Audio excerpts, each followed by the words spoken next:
l'appuntamento dell'ultima domenica di luglio alla Stella di Vinci con l'organizzazione curata dalla Stella Gli Amici di Claudio, la giornata azzurra. Alla mattina la gara riservata alla categoria allievi, al pomeriggio quella riservata alla categoria juniores. Si comincia appunto alla mattina con il 24esimo trofeo Panificio Vescovi ed è l'azienda vitivinicola Giorni ad ospitare l'intera carovana. L'azienda che mette a disposizione di tutta la carovana tutti i propri spazi fin dalla mattina, con gli spazi appunto dedicati alla riunione dei direttori sportivi, alla giuria e poi lo stesso anche per ospitare la firma degli atleti. Infatti da qui avverrà comunque il primo passo della carovana per la partenza ufficiosa verso la partenza ufficiale, una location un po' inusuale, almeno per chi è abituato a seguire per tutte le domeniche le gare, perché avere uno spazio così ampio dedicato proprio solo al ritrovo e alla partenza è veramente una rarità, e quindi l'azienda vitivinicola Giorni mette a disposizione anche con un ristoro proprio la propria azienda, e quindi sicuramente apprezzato dagli sportivi e da tutti coloro che sono intervenuti per questa giornata. Come detto, si parte alla mattina con il 24esimo trofeo Panificio Vescovi e saranno gli allievi a dare il via alla gara. La gara della mattina è valevole anche come 16esimo trofeo Claudio Cecconi alla memoria, 23esima Coppa SEF Pavimenti, 23esimo calzatorificio il Bischetto, 19esimo Memorial Walter Mencherini, quarta Coppa Tranceria alla Stella e quarta Coppa Impresa Edile Luca Fagni. Prima di partire, ovviamente e doverosamente, un ricordo a Claudio Cecconi e al padre, appunto perché questa giornata è interamente dedicata a Claudio ma anche al padre Remo, e quindi poco prima di partire giustamente un momento per ricordare queste figure con alcuni atleti. Abbiamo visto anche il campione italiano al via.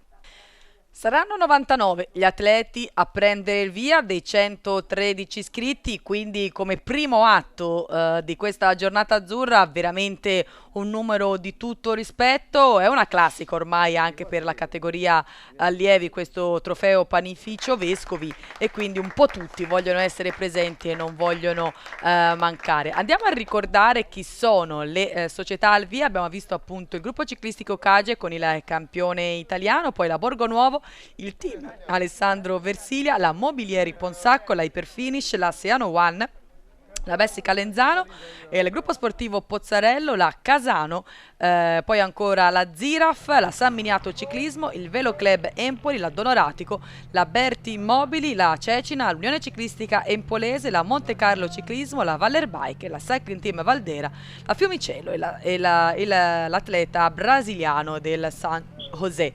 Ecco qua che avviene la partenza ufficiosa dall'azienda vitivinicola Giorni verso la partenza ufficiale, che è posizionata proprio sotto lo striscione di arrivo. Eccolo qua anche Giuliano Baronte ad attendere la carovana. Prima di partire, alcune premiazioni per Giosuè Cresciori, l'atleta dell'Empolese, che ha riportato un podio a livello italiano negli ultimi recentissimi campionati italiani su pista proprio nell'ultima settimana.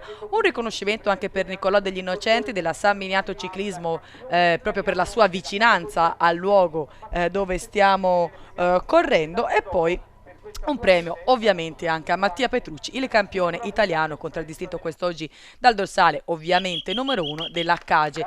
Prima di muoversi verso il chilometro zero della partenza ufficiale, un minuto di raccoglimento alla memoria di Walter Malucchi, proprio il vicepresidente della Stella Gli Amici di Claudio, che è venuto a mancare proprio in questi giorni, quindi veramente un ricordo sentito da parte dell'organizzazione, degli organizzatori e di tutti coloro che hanno partecipato a questa gara. È un riconoscimento ovviamente doveroso.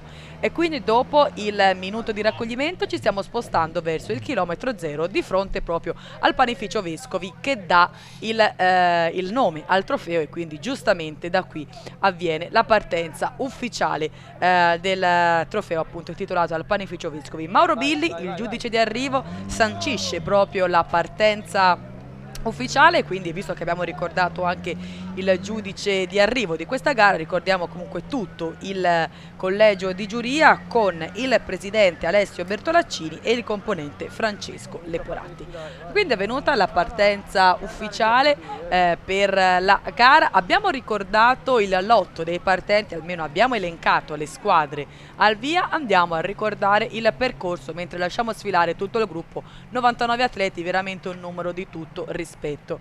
La partenza abbiamo visto quindi da Mastro Marco, quindi Cerbaia, Stabia, Lazzeretto, La Stella, poi questo giro da ripetere ancora una volta, quindi Mastro Marco, Cerbaia, Stabia, Cerreto Guidi, Poggio Tempesti, Cerreto Guidi, Lazzeretto, La Stella, da ripetere per 2 volte, dopodiché nel finale Mastro Marco, Cerbaia, Stabia, Lazzeretto, per concludersi appunto alla Stella dopo 79 chilometri percorsi. Siamo all'11° chilometro di gara e c'è da registrare la primissima azione di giornata. Protagonista con il numero 2 Giacomo Venturella del gruppo ciclistico Cage, e insieme a lui con il dorsale 47 Nicolas Spinelli del gruppo sportivo Pozzarello. Sembra buono l'accordo tra i 2 atleti al comando, con il compagno di squadra del campione italiano che adesso sta facendo l'andatura, mentre il portacolori del gruppo sportivo Pozzarello si mantiene a ruota. Questo è il gruppo che a un primo rilevamento tempi è indicato a 45 secondi di ritardo. Fasi ancora estremamente interlocutori di questo 24° trofeo Panificio Vescovi, però comunque un'azione che comincia già a avere 45 secondi di vantaggio, di margine nei confronti di questi atleti che vediamo inquadrati, non è sicuramente da prendere sotto gamba. Gruppo comunque che per il momento sembra essere d'accordo con questa azione, e quindi procede il tentativo dei 2 atleti al comando nei confronti appunto del gruppo, dove comunque vediamo rappresentate sulla testa più o meno la maggior parte delle squadre. 23° chilometro di gara, siamo nel corso del secondo giro ed è cambiata la situazione, perché ci sono sempre sì 2 atleti al comando, ma non sono più i primi 2 che abbiamo ricordato, ma abbiamo con il dorsale 95 Christian Silaf della Montecarlo Ciclismo e con il dorsale 52 Marco Menchini della Casano, che proprio adesso è passato a fare l'andatura. Controllano alle spalle i 2 atleti al comando com'è la situazione, perché sanno che è proprio alle loro spalle il gruppo. Per il momento è minimo il loro vantaggio nei confronti del gruppo che sta inseguendo compatto. Adesso è tornato nuovamente a fare l'andatura l'atleta della Montecarlo Ciclismo. Siamo ormai in vista del passaggio dalla zona arrivo, infatti eccolo qua lo striscione di arrivo che indica 3 giri alla conclusione. Questa sarà comunque la zona d'arrivo anche per il pomeriggio, per la gara riservata alla categoria degli juniores. Questi sono i 2 atleti appunto che sono al comando, e questo è il gruppo che, come detto, è distanziato di 7-8 secondi dalla testa della corsa. Adesso un altro compagno del campione italiano della Cage, in questo caso Colombari, che sta impegnandosi nell'inseguimento con un atleta della Casano a provare a proteggere l'azione del suo compagno di squadra. Come detto, minimo il vantaggio dei 2 atleti al comando nei confronti del gruppo che sta aumentando l'andatura. Infatti vediamo che almeno nella prima parte è leggermente allungato, alla caccia proprio di chi si trova al comando. Siamo sulla salita di Poggio Tempesti, 35° chilometro di gara, ed è nuovamente cambiata la situazione. Al comando con il dorsale 46 Moritz Rocchi del gruppo sportivo Pozzarello, e insieme a lui Alessio Meucci, dorsale 41 della Foscobessi Calenzano. Quindi questa prima parte, questa prima metà di gara è vissuta praticamente su tentativi a 2. Di 2 in 2 gli atleti sono sempre andati in fuga con più o meno margine rispetto al gruppo. Vedremo se questa potrebbe essere l'azione decisiva. Appunto siamo ancora comunque nella prima metà di gara e si inizia a salire. Ed è sempre l'atleta della Pozzarello a fare l'andatura. Entrambi gli atleti si alzano sui pedali nella prima parte per cercare di dare maggiore impulso alla loro azione, e in questa curva verso sinistra Meucci ne approfitta per controllare la situazione. Infatti vedono che il gruppo è abbastanza vicino e quindi devono un po' decidere se è il momento di insistere nella loro azione, se provare ad aspettare forze nuove per dare un nuovo impulso al loro tentativo, oppure se è il caso di rialzarsi e ricongiungersi al gruppo per magari provare a dare energie più utili nel finale. Lasciamo andare comunque i due atleti al comando che si stanno sempre inerpicando verso la sommità della salita, e questo è il gruppo, l'avanguardia gruppo, che è indicata comunque a 35 secondi di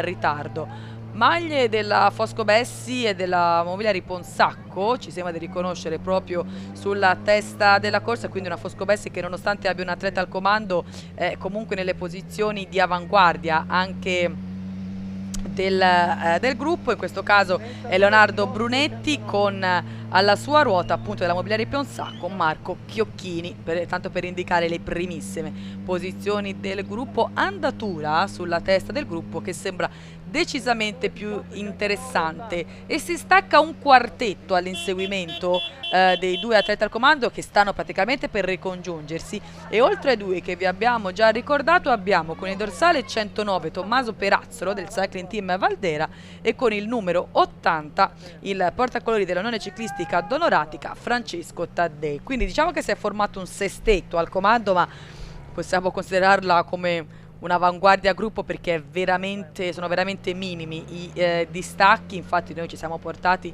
sulla testa del gruppo soprattutto per non intralciare l'azione di chi sta andando in bicicletta in questo istante, e anche il campione italiano Petrucci si mantiene nelle posizioni d'avanguardia per controllare la situazione. 41esimo chilometro di gara, siamo a Cerreto Guidi, e quindi è nuovamente cambiata la situazione perché si è ricompattata almeno la prima parte del gruppo, si è un po' diviso in più parti. Questo è il primo gruppo che transita e la seconda parte del gruppo è segnalata a una ventina di secondi. Ovviamente la prima parte è decisamente più numerosa rispetto alla seconda, però diciamo che c'è stata questa prima selezione. Ricordiamo che la gara odierna è valevole come 24esimo Gran Premio Panificio Vescovi, 16esimo trofeo Claudio Cecconi alla memoria, 23esima Coppa SEF Pavimenti, 23esimo trofeo calzatorificio Il Bischetto, 19esimo Memorial Walter Bencherini,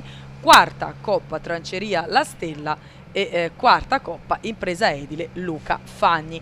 Nuova azione dopo aver lasciato il gruppo diviso in due tronconi, ancora due atleti che ci stanno provando, con il dorsale 83 Giorgio Panariello della Berti Mobili Benassi e con il dorsale 68 proprio il corridore di casa Niccolò degli Innocenti della San Miniato Ciclismo. E Panariello adesso a fare l'andatura quando siamo al 45esimo chilometro di gara, adesso è proprio degli Innocenti che passa a fare l'andatura. È un po' il filo rosso di questa competizione, è proprio l'attacco a due. Siamo nella zona arrivo, siamo ormai prossimi al passaggio sotto lo striscione, 2 giri ancora da percorrere, quindi entriamo nelle fasi calde di gara. Questo è il gruppo che sta inseguendo i due atleti al comando e il ritardo è indicato nei 20 secondi, quindi 20 secondi il vantaggio per la coppia al comando nei confronti del gruppo, e ancora una volta Filippo Colombari del gruppo ciclistico Cage a fare l'inseguimento. Alla sua ruota anche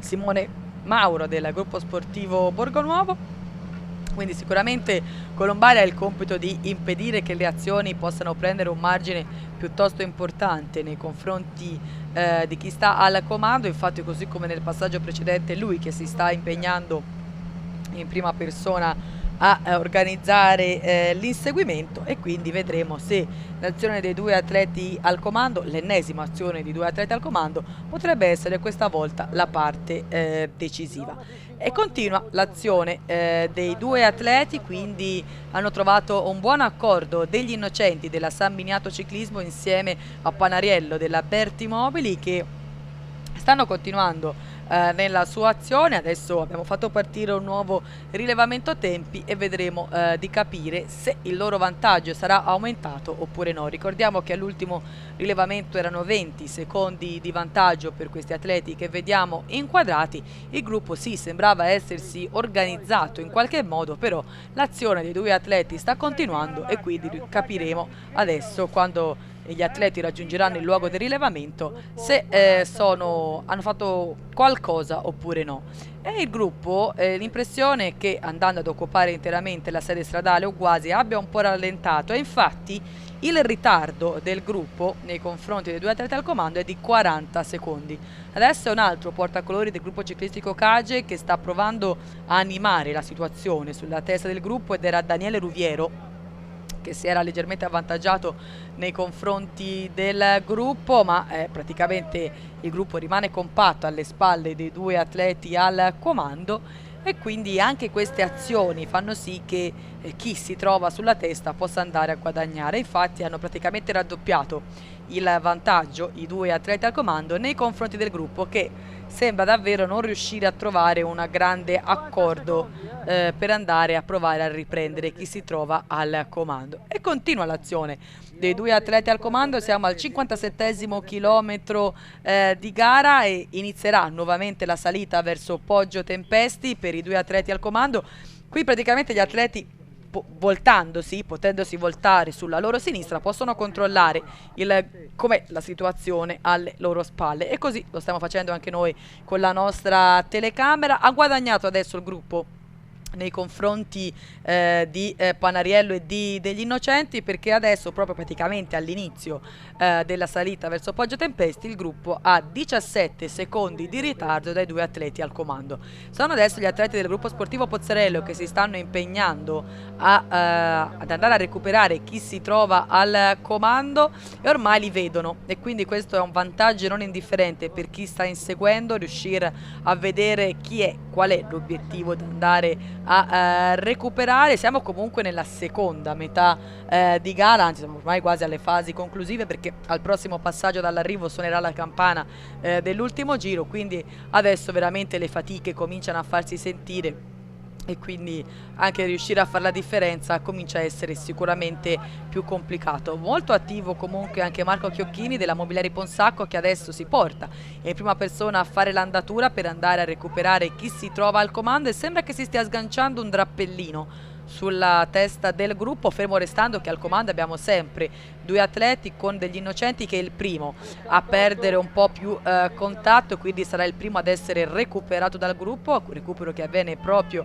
in questo istante. Quindi rimane solitario al comando Panariello della Berti Mobili. Questo invece è il gruppo che sta inseguendo, dove molto attivi sono gli atleti del gruppo ciclistico Cage, cosa che avviene abbastanza di normale quando nella propria formazione abbiamo il campione italiano. In genere è sempre quella formazione che, volente o nolente, è chiamata a fare il grosso del lavoro. Però si mantiene subito nelle primissime posizioni Mattia Petrucci, che comunque non vuole passare come comparsa questa gara. È ormai nel mirino anche Giorgio Panariello, che proprio in questo istante viene recuperato proprio da Mattia Rizzati, appunto della Cage, e quindi nuovamente gruppo compatto proprio praticamente al termine della salita. Quindi quando ormai siamo in vista siamo ormai in discesa, e come ho detto poco fa, quando passeremo dall'arrivo sarà il suono della campana, il gruppo era tornato compatto, e proprio in vista ormai dell'arrivo prova a sganciarsi un ulteriore terzetto. Protagonisti proprio il campione italiano Mattia Petrucci, poi con il dorsale 23 Dario Salvadori del gruppo sportivo Iperfinish, e poi ci doveva essere un altro atleta che ci sembrava avere la maglia della Mobiliari Ponsacco, adesso rientrerà proprio nella nostra inquadratura. Infatti è così, maglia Mobiliari Ponsacco, ancora una volta Marco Chiocchini che va ad agganciarsi a questo terzetto, dove adesso a fare l'andatura è proprio il campione italiano Mattia Petrucci, con Salvadori che si mantiene la sua ruota e Chiocchini proprio in terza posizione. Si è sganciato proprio adesso questo terzetto, l'abbiamo visto praticamente che si stavano sganciando dal gruppo, e questo rimaneva praticamente a tiro dei tre atleti al comando. Adesso siamo ormai in vista dello striscione di arrivo, dove appunto suonerà la campana che preannuncerà l'inizio dell'ultimo giro, e il gruppo è proprio laggiù sullo sfondo, e sembrano sentire il fiato sul collo i tre atleti al comando, perché danno sì impulso all'azione, ma allo stesso tempo controllano quello che sta avvenendo alle loro spalle. 50 metri al passaggio dalla zona arrivo, dove appunto sta suonando la campana, che vuol dire ultimo giro. E questo è il gruppo che è indicata una decina di secondi di ritardo. Un ringraziamento alla Ottica Ginanni, al calzaturificio Fratelli Borgioli, all'impresa edile Luca Fagni, all'autocarrozzeria La Nuova, alla pizzeria Antico Masetto, al calzaturificio TLC, al podere Il Pino, alla banca Etruria, al calzaturificio Il Bischetto, alla Tufficina Turrini, ricordando che questo è il 24esimo trofeo panificio Vescovo. Un ringraziamento anche alla Neri Sottoli, ricordando che questa gara è valevole anche come quarta coppa alla memoria di Piero Ancillotti. 72esimo chilometro di gara e c'è un nuovo attacco. Ancora protagonista un atleta del gruppo sportivo Pozzarello ed è Alessio Riccardi, insieme a lui Riccardo Lancerotto del gruppo ciclistico Cage. Quindi proprio una volta transitati sotto lo striscione di arrivo e recuperato il terzetto che comprendeva anche il campione italiano Petrucci, si sono mossi questi due atleti e quindi adesso siamo ormai proprio nelle fasi conclusive e, come siamo soliti dire, davvero adesso ogni azione potrebbe essere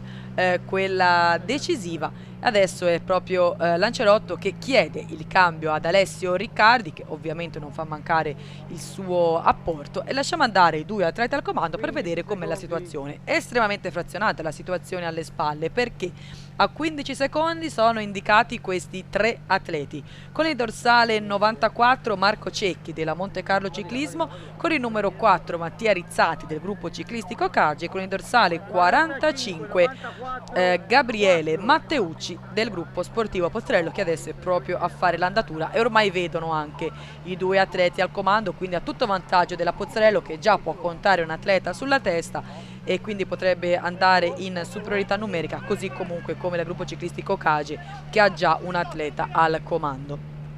Perde qualcosa adesso l'atleta del gruppo ciclistico Cage grazie allo scatto operato da Cecchi della Monte Carlo Ciclismo, che adesso si sta impegnando per riportarsi sui due atleti al comando, che non sembrano aver tanta intenzione di aspettare questo terzetto che sta andando a riportarsi su di loro. Quindi a breve potremo avere 5 atleti al comando, con 2 atleti del Pozzarello, 2 della Cage e 1 della Monte Carlo Ciclismo, che adesso si mette in ultima ruota visto che ha fatto il suo turno in testa. Alle spalle di questo, possiamo dire, prossimo quintetto abbiamo un immediato inseguitore ed è Antonio Vernengo dell'Unione Ciclistica Casano, che è segnalato a 20 secondi di ritardo.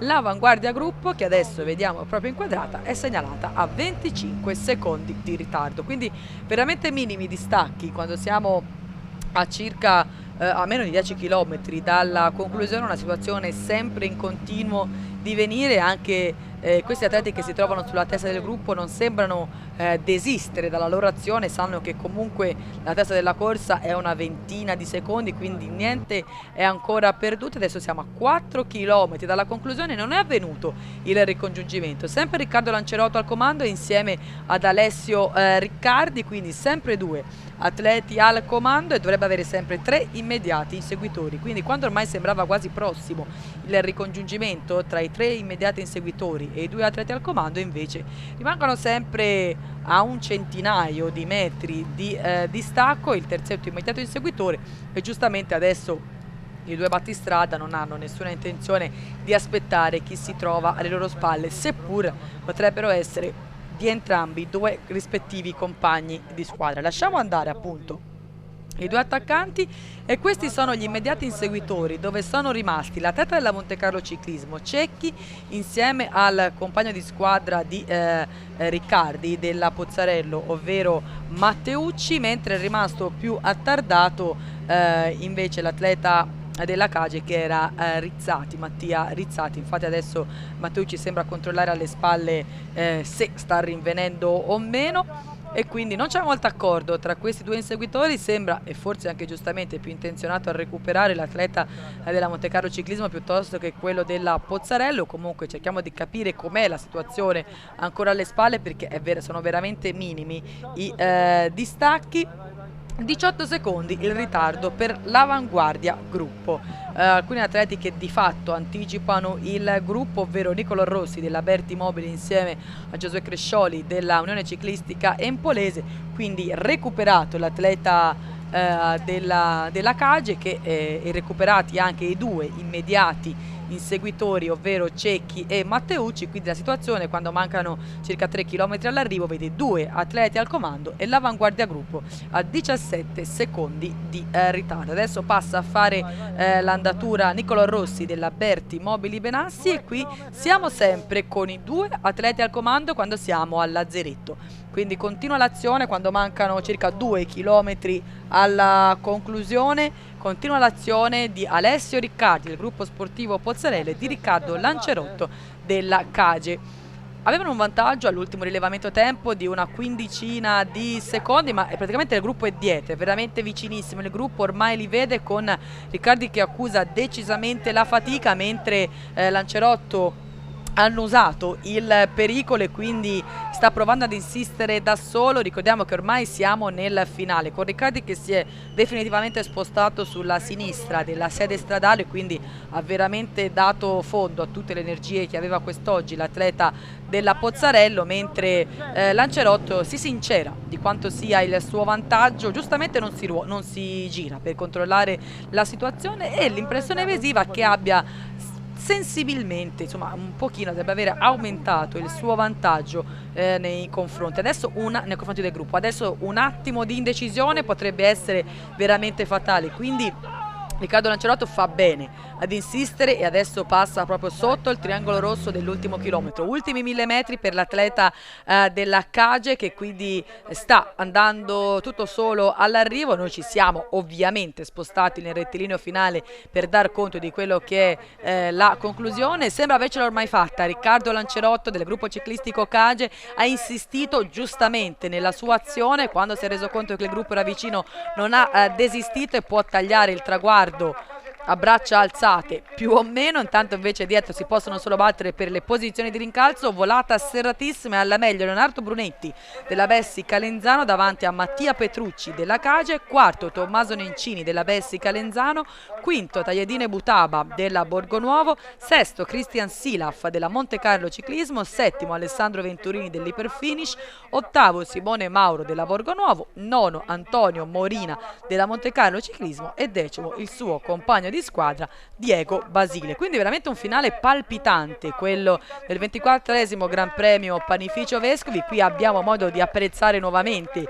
l'arrivo di Lancerotto, con il gruppo che si sta avvicinando alle sue spalle, ma uno sprint finalizzato solo alle posizioni di rincalzo del podio. Invece Lancerotto è arrivato veramente stremato all'arrivo, un'azione veramente intelligente, quella dell'atleta della Cage, che quindi si può prendere gli onori della vittoria. Noi vi lasciamo alle interviste dei protagonisti realizzate per noi da Beppe Tomei.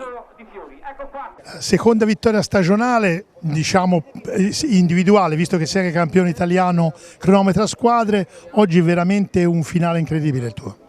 Sì, direi che all'inizio della gara ero più o meno stanco, poi diciamo che nel finale ho dato tutto e sono arrivato da solo, e non pensavo di arrivare così da solo, però diciamo che questa vittoria stagionale la dico a un mio amico che è venuto a mancare pochi giorni fa, e ne farò molte altre in futuro.